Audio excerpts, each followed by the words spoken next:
वनुसल्ली अला रसूलिहिल करीम अम्मा बाद फ़ाऊज़ बिल्लाहि मिनश्शैतानिर्रजीम बिस्मिल्लाहिर्रहमानिर्रहीम।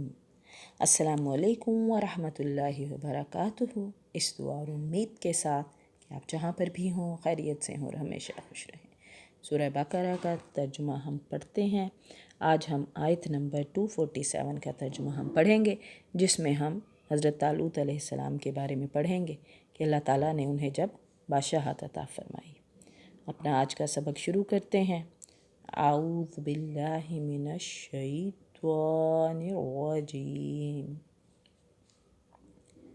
बिस्मिल्लाहिर रहमानिर रहीम। शुरू अल्लाह के नाम से जो निहायत मेहरबान रहम फरमाने वाला है। इस आयत में अल्लाह ताला फरमाते हैं और बताते हैं हमें हज़रत तालूत अलैहिस्सलाम के बारे में।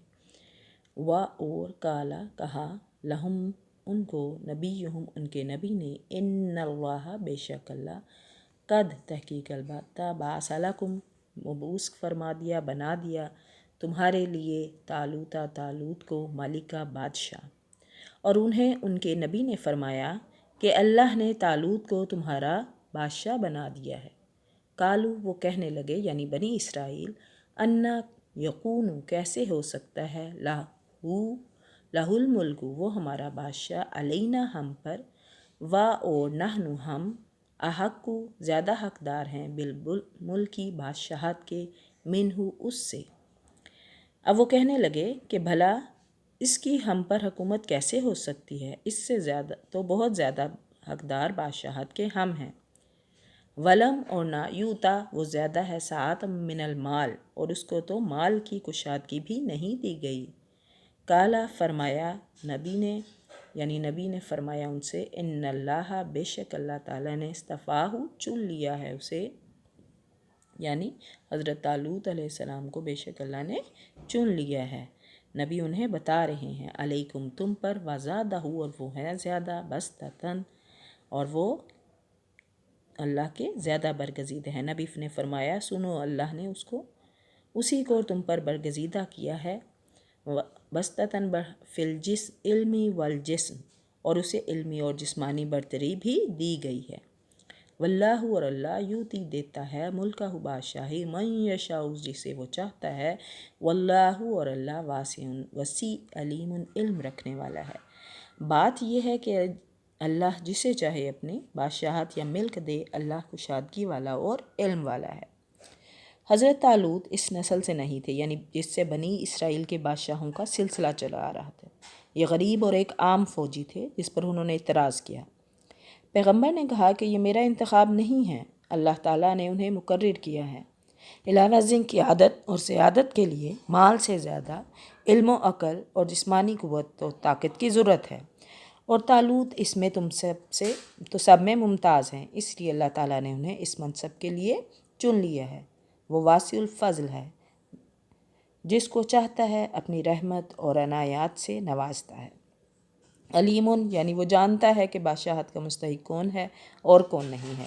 मालूम होता है कि जब उन्हें बतलाया गया कि ये तकर्री अल्लाह की तरफ से है तो इसके लिए उन्होंने मज़ीद किसी निशानी का मुतालबा किया ताकि वो पूरी तरह मुतमईन हो जाए। चुनांचे अगली आयत में एक और निशानी बयान की गई। वक़ाल लहुम नबीयुहुम और कहा नबी ने उन्हें बताया इन्ना बेशक आयात मुल्क ही निशानी उसकी बादशाही की अय्यातियकुम ताबूतु के आएगा तुम्हारे पास एक संदूक फ़ी ही उसमें सकीनतुन सकीना है। उनके नबी ने फिर उन्हें कहा कि इसकी बादशाहत की ज़ाहिरी निशानी ये है कि तुम्हारे पास वो संदूक आ जाएगा जिसमें तुम्हारे रब की तरफ से सकीना है, यानी दिल जमी है। मैं रब्बिकुम तुम्हारे रब की तरफ से व बकियतुन और बकिया है उसमें मिम्मा तारा का वो तरका आलू मूसा आले मूसा का व आलू हारूना और आले हारून का तहमिलुहुल मलाइका जिसे उठाए हुए हैं फरिश्ते। और उस संदूक में आले मूसा और आले हारून का बकिया तरका है, फरिश्ते उसे उठाकर लाएंगे। इन्ना बेशक फ़ी ज़ालिका ये है लायातुन निशानी लकुम तुम्हारे लिए कुंतुम मोमिनीन अगर तुम मोमिन हो। ये यकीनन तुम्हारे लिए کھلی دلیل ہے اگر تم ایماندار ہو۔ اب یہ دوسری نشانی بتائی گئی ہے کہ صندوق یعنی تابوت جو توب سے ہے، جس کے معنی رجوع کرنے کے ہیں، کیونکہ بنی اسرائیل تبرک کے لیے اس کی طرف رجوع کرتے تھے۔ فتح القدیر میں ہے، اس تابوت میں حضرت موسیٰ اور ہارون علیہ السلام کے تبرکات تھے۔ یہ تابوت بھی ان کے دشمن ان سے چھین کر لے گئے تھے۔ اللہ تعالیٰ نے نشانی کے طور پر یہ تابوت فرشتوں کے ذریعے سے حضرت طالوت کے دروازے پر پہنچا دیا، جسے دیکھ کر بنو اسرائیل خوش بھی ہوئے اور اسے طالوت کی بادشاہی کے لیے من جانب اللہ نشانی بھی سمجھا، اور اللہ تعالیٰ نے بھی اسے ان کے لیے ایک اعجاز، آیت اور فتح و سکینت کا سبب قرار دیا۔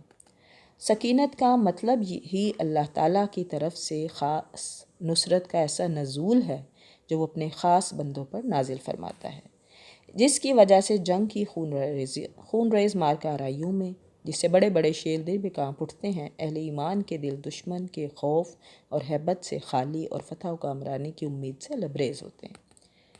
اس واقعے سے معلوم ہوتا ہے کہ انبیاء کے تبرکات یقیناً باذن اللہ اہمیت و افادیت رکھتے ہیں، بشرطے کہ وہ واقعی تبرکات ہوں، جس طرح اس تابوت میں یقیناً حضرت موسیٰ اور ہارون علیہ السلام کے تبرکات تھے، لیکن محض جھوٹی نسبت سے کوئی چیز متبرک نہیں بن جاتی۔ جس طرح آج کل تبرکات کے نام پر کئی جگہوں پر مختلف چیزیں رکھی ہوتی ہیں جن کا تاریخی طور پر ثبوت نہیں، اس طرح خود ساختہ چیزوں سے بھی کچھ حاصل نہیں ہو سکتا۔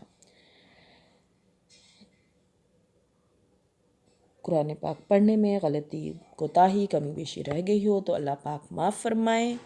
دعاؤں میں یاد رکھیے گا، قرآن پاک کو اپنی زندگی کا حصہ بنائیں، خود بھی پڑھیں، اپنی فیملی کو بھی کہیں، اپنے رشتہ داروں اور بہن بھائیوں سے بھی کہیں کہ اپنے قرآن پاک کو اپنی زندگی کا حصہ بنائیں۔ اللہ پاک ہمیں قرآن پاک پر عمل کرنے والا بنائے، اپنے پیارے نبی کی سنتوں پر عمل کرنے والا بنائے، ہمیں ہر وہ بھلائی عطا فرمائے جس کی ہمارے پیارے نبی صلی اللہ علیہ وآلہ وسلم نے دعا فرمائی، اور ہمیں ہر اس برائی سے، ہر اس گناہ سے بچائے جس سے ہمارے پیارے نبی نے پناہ مانگی۔ جہاں بھی رہیں خوش رہیں، دعاؤں میں یاد رکھیے گا۔ وآخر دعوانا ان الحمد للہ رب العالمین، فی امان اللہ۔